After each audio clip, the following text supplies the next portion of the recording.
알렐루야.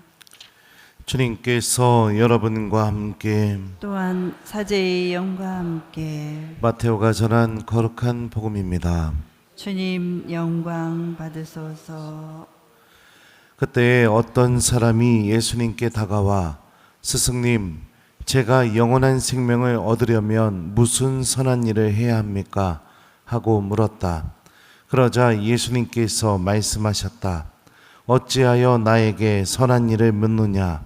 선하신 분은 한 분뿐이시다. 내가 생명에 들어가려면 계명들을 지켜라. 그가 어떤 것들입니까? 하고 또 묻자 예수님께서 이르셨다. 살인해서는 안 된다. 간음해서는 안 된다. 도둑질해서는 안 된다. 거짓 증언을 해서는 안 된다. 아버지와 어머니를 공경하여라. 그리고 내 이웃을 너 자신처럼 사랑해야 한다는 것이다. 그 젊은이가 그런 것들은 제가 다 지켜왔습니다. 아직도 무엇이 부족합니까? 하고 다시 묻자 예수님께서 그에게 이르셨다. 내가 완전한 사람이 되려거든 가서 너의 재산을 팔아 가난한 이들에게 주어라. 그러면 내가 하늘에서 보물을 차지하게 될 것이다. 그리고 와서 나를 따라라. 그러나 그 젊은이는 이 말씀을 듣고 슬퍼하며 떠나갔다. 그가 많은 재물을 가지고 있었기 때문이다. 주님의 말씀입니다. 그리스도님 찬미합니다. 오소서 성령님, 내가 완전한 사람이 되려거든 가서 너의 재산을 팔아 가난한 이들에게 주어라. 안녕하세요. 오늘 부자 청년 예수님께 왜 왔을까요? 무엇 때문에 왔을까요? 본문을 보면요, 영원한 생명을 얻고 싶은 갈망 때문에 왔어요. 근데 예수님이 방법을 알려줍니다. 계명들을 지키라고요.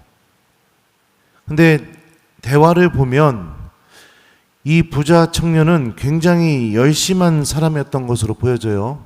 예수님이 말씀하신 모든 계명을 어렸을 때부터,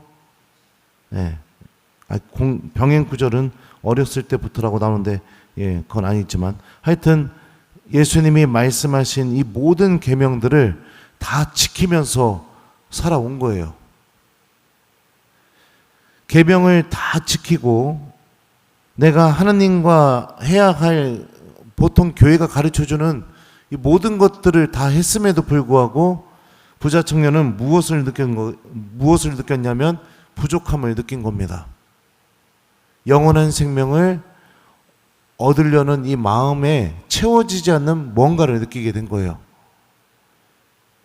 그래서 예수님께 간 거죠. 그리고 주님은 그에게 마지막으로 이렇게 말씀하십니다.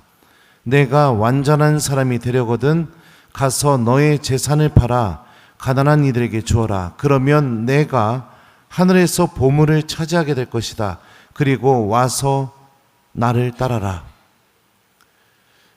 신앙생활 여러분들도 하시면서 그런 느낌 느낄 때가 있습니다. 기도도 다 했고 고해성사도 내가 자주 하고 있고 미사도 매일 나오고 있고 하느님 말씀도 잘 기억하고 살아가고 있고 모든 것을 다 열심히 했는데도 마음이 공허한 느낌 혹시 느껴본 적 있나요? 내가 열심히 신앙생활 했음에도 불구하고 하느님 체험이라든지 하느님의 은총이 느껴지지 않거나 하느님께서 주시는 기쁨을 내가 체험해보지 못한 상태로 살아가고 있는 경우가 있는지 모르겠습니다. 그런 상태에 놓이게 됐을 때 다시 말하면 내가 하느님 안에 누가 보더라도 아주 안정적으로 바르게 잘 머무르고 있음에도 불구하고 영적인 기쁨, 신앙의 행복, 신앙의 기쁨 이런 게 하나도 느껴지지 않는다면 무엇을 해보시면 되느냐? 자선을 하시면 됩니다. 자선은 모든 영성 생활의 완성입니다. 완성. 이웃을 예수님으로 바라보게 될 때 우리는 내 주머니에서 무엇인가를 꺼내서 줄 수가 있습니다. 그리고 아무리 기도를 많이 한다 하더라도 마음이 인색하고 항상 시기하고 질투하고 다른 사람 것과 나의 것을 비교해가지고 그런 마음을 갖고 있으면요, 아무리 기도를 많이 해도 주님께서 말씀하신 대로 하늘에서 내려오는 보물, 하나님께서 주시는 영적인 기쁨은 얻기가 어려워요. 얻기가 어렵다고요.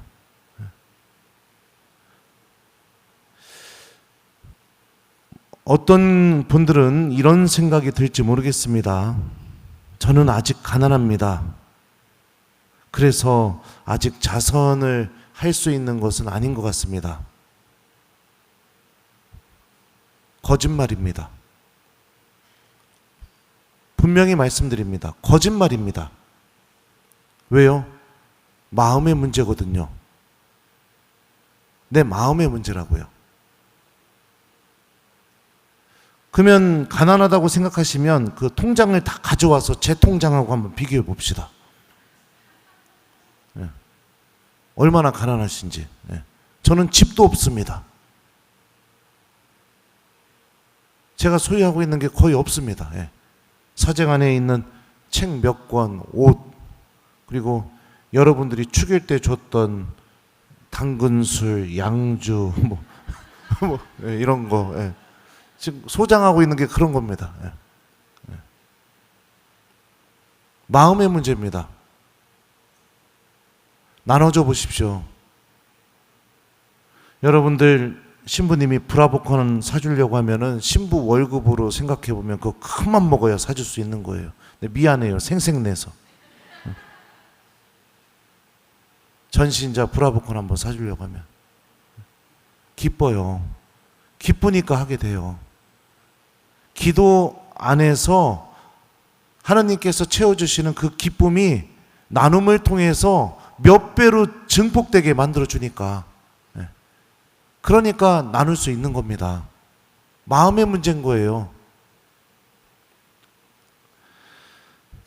하나님께서 주시는 그 영적인 기쁨, 영원한 생명, 그리고 주님의 축복을 얻고 싶다면 여러분들 자선을 하십시오. 제가 삶을 좀 살아보니 돈이 좀 생기기 시작하게 되면 어떤 일이 벌어지느냐? 마음이 갈라져요. 하나님께로 향하는 마음뿐만 아니라 그 돈으로 향하는 마음이 생겨나기 시작합니다. 그리고 그 돈의 액수가 조금씩 불어나고 커지기 시작하게 되면 그 돈으로 향하는 마음이 더욱더 자라고 자라나서 어떤 일이 벌어지게 되느냐? 기도할 때도 그 돈을 생각하면서 기도하게 됩니다. 사람이 그렇게 되더라고요. 주님께서 말씀하셨잖아요. 하느님과 재물을 함께 섬길 수는 없다. 저는 여러분들이 다 부자가 됐으면 좋겠습니다. 돈이 많았으면 좋겠어요. 돈을 왜 벌을까요? 돈은요, 여러분들 모아두고 쌓아두기 위해서 버는 게 아니라 나눠주기 위해서 버는 겁니다. 주기 위해서요. 모아두고 쌓아두고 자기 자신만 생각한다면 하느님께서 주시는 기쁨이 무엇인지 모릅니다. 예수님은 태어나셨을 때 그 첫 번째 자리가 구유였습니다. 그리고 마지막 자리가 십자가였습니다. 아무것도 소유하지 않으셨죠. 오히려 당신의 모든 것을 내어주시면서 우리를 살렸죠. 액수가 중요한 게 아니라 내 마음의 문제인 거예요. 기회가 될 때마다 이웃들에게 나눔을 실천하셨으면 좋겠고, 특별히 주님께서는 이렇게 말씀하셨잖아요. 내 형제들 가운데 가장 작은 이에게 준 게 바로 나에게 준 것이다. 너희가 자선을 하려거든 주님께서 또 이렇게 말씀하셨잖아요. 가난한 이들, 병든 이들, 이런 사람들에게 가서 해라. 그들이 너희에게 보답할 수가 없어서 너희가 행복할 것이다. 그럼 보답은 누가 해줘요? 하느님이 해주셔요. 우리는 이 놀라운 신비를 믿고 있는 사람들입니다. 돈이 많아서 자선을 하는 게 아니라요, 하나님을 사랑해서 자선을 하는 겁니다. 오늘 일독서를 보게 되면 하나님께서는 에제키엘 예언자를 통해서 예루살렘의 멸망을 예고하시죠. 이스라엘 사람들은요, 어떻게 생각했냐면 예루살렘에 성전이 있기 때문에, 성전은 하느님께서 거처하시는 장소잖아요. 그러니까 예루살렘은 절대 무너지지 않을 것이다, 이렇게 맹신하고 있었습니다. 그런데 하느님 스스로 뭐라고 말씀하시는지 한번 들어보죠. 자, 몇 절이에요? 21절입니다. 이스라엘 집안에게 말하여라. 주 하느님이 이렇게 말한다. 나 이제 너희의 자랑스러운 힘이고 너희 눈의 즐거움이며 너희 영의 그리움인 나의 성전을 더럽히겠다. 너희가 두고 떠나온 너희 아들 딸들은 칼에 맞아 쓰러질 것이다. 왜 하느님께서는 이 성전을 허물기로, 그러니까 예루살렘이 함락당하기로 결정을 하셨을까요?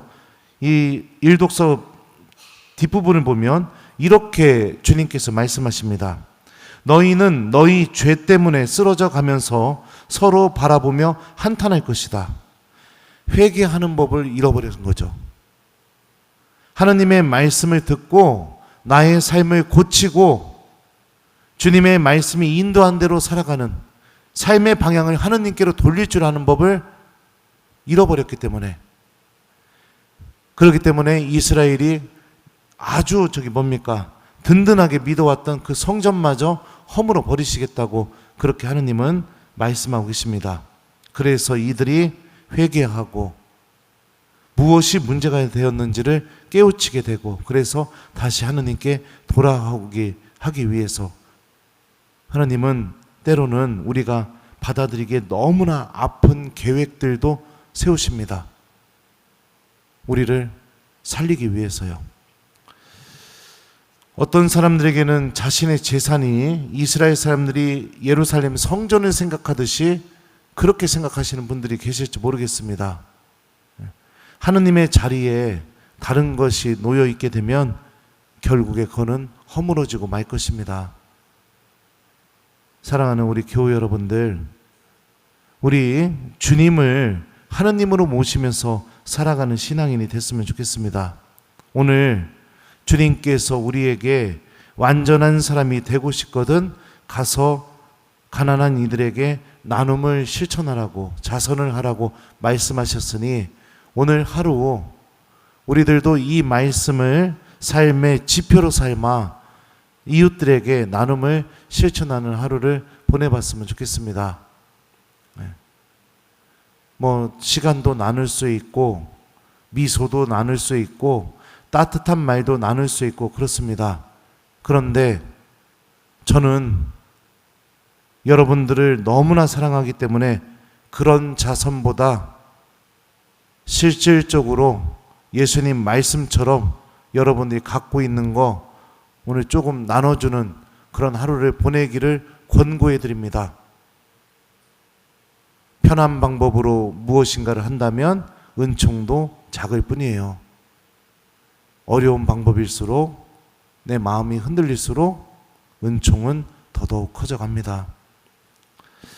그래서 어려움 속에 있는 이들이 있다면 여러분들 무엇이라도 조금씩 나누는 그런 오늘 하루를 잘 보내서 우리도 하늘에서 내려오는 보물, 하느님께서 주시는 영적인 기쁨, 영원한 생명, 이것을 차지하는 신앙인이 되었으면 좋겠습니다. 인색한 마음 안에는 하나님의 은총이 머물 자리가 없습니다. 비교하고 시기하고 질투하는 마음 안에는 아무리 기도를 열심히 한다 하더라도 하느님의 은총이 머물 자리가 너무나 빈약합니다. 하지만 나눌 줄 아는 마음 안에는 하느님의 넘치는 은총이 함께합니다. 오늘 하루 자선을 실천해 봤으면 좋겠어요. 내가 완전한 사람이 되려거든 가서 너의 재산을 팔아 가난한 이들에게 주어라. 아멘.